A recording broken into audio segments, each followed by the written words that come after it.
Hey salut! Moi c'est Marilyn, je travaille pour Panoramique et je suis passionnée de communication et de marketing. Mais surtout, je suis passionnée de vous partager mes trucs, mes conseils, mes astuces pour vous aider à devenir des meilleurs entrepreneurs et surtout à prendre des meilleures décisions en matière de communication marketing. Abonnez-vous à notre chaîne et activez les notifications pour connaître la publication de nos prochaines capsules. Certains entrepreneurs ou certaines entreprises peuvent éprouver des réserves par rapport à mettre en place des publications qui pourraient inciter vos fans à interagir avec vous. C'est donc pourquoi j'ai décidé de vous faire une capsule sur les pour et les contre d'avoir une communauté qui pourrait engager la discussion avec vous par rapport à ce que vous publiez.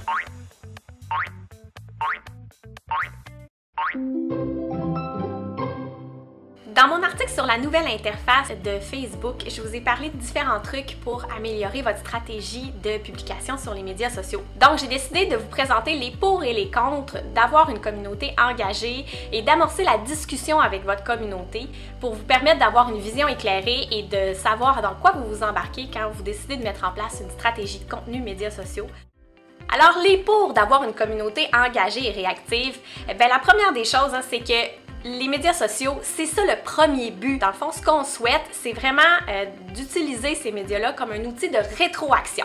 Contrairement à votre site web où vous utiliseriez pour diffuser de l'information, les médias sociaux sont vraiment là pour avoir un canal bidirectionnel de communication. Ensuite, l'engagement, évidemment, c'est le moyen numéro 1 de faire rayonner votre entreprise sur les médias sociaux.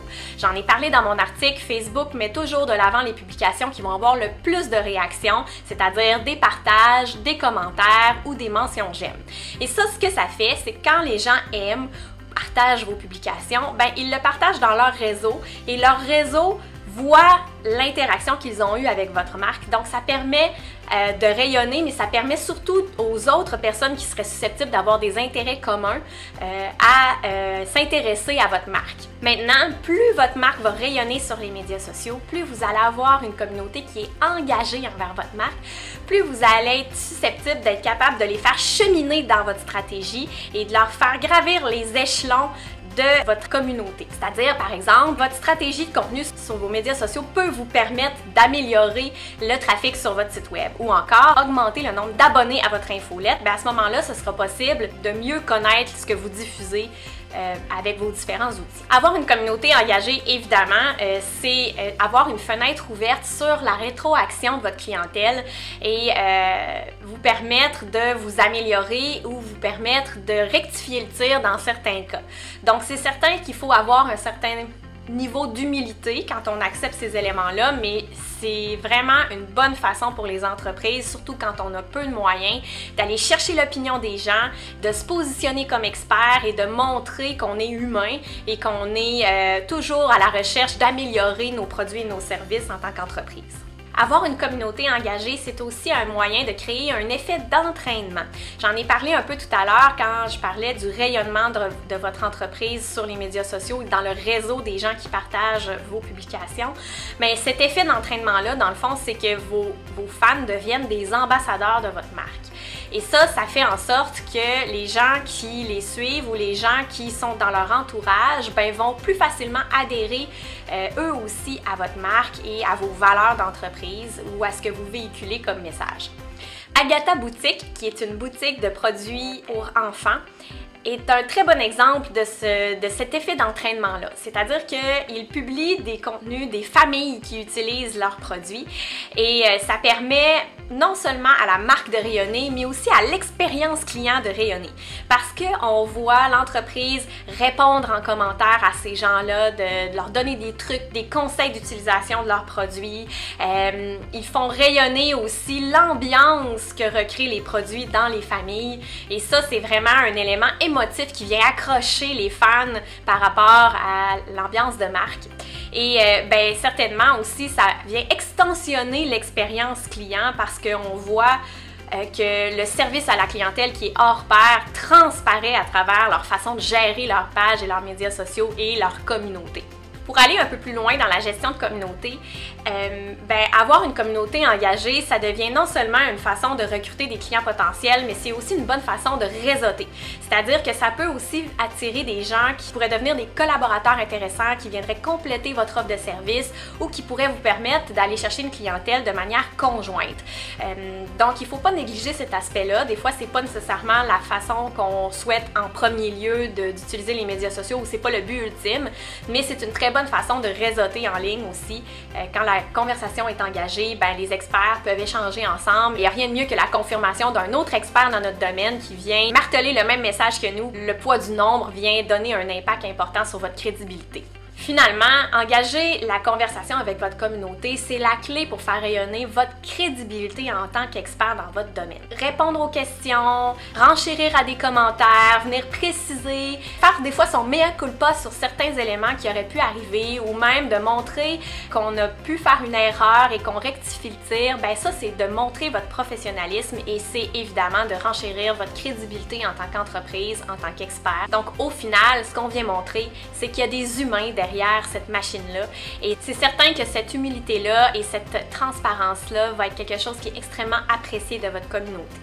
Évidemment, n'importe quelle stratégie ou moyen de communication qu'on met en place, il y a toujours des pour et des contre, il n'y a jamais rien de parfait. Le premier point négatif de mettre des moyens en place pour bâtir une communauté réactive, c'est évidemment que ça demande du temps. Donc quand on veut avoir une discussion engagée avec notre communauté, évidemment, ça demande de faire une veille et d'être très réactif aux commentaires des gens ou au partage des gens.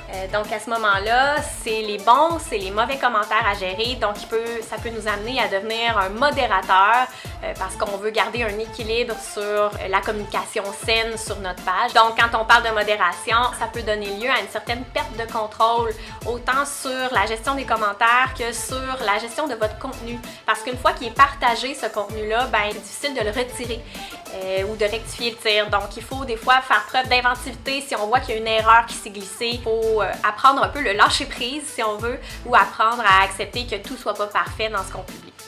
Donc évidemment, avoir une présence constante et réactive, ça implique aussi d'avoir les bonnes personnes qui remplissent le rôle de modérateur ou d'animateur de votre communauté.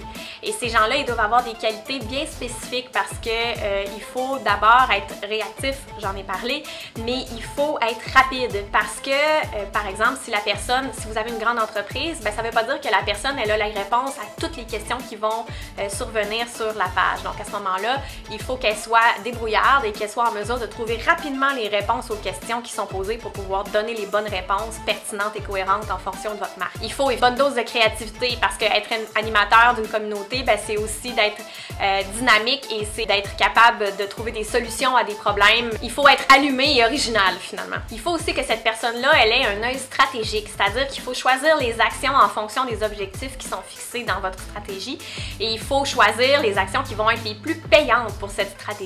Il faut aussi que ce soit quelqu'un qui est flexible parce qu'il faut savoir s'ajuster, il faut savoir améliorer notre façon de faire, il faut être agile dans cette façon de faire-là et aussi, les médias sociaux, ça évolue au gré des tendances et ça évolue très rapidement, donc cette flexibilité-là est essentielle. Il faut aussi être proactif parce que d'être sur le pilote automatique quand on fait de la gestion de communauté, ça veut dire aussi qu'on peut embarquer dans une certaine monotonie et ça, c'est pas ce qui va bien alimenter votre communauté et la discussion.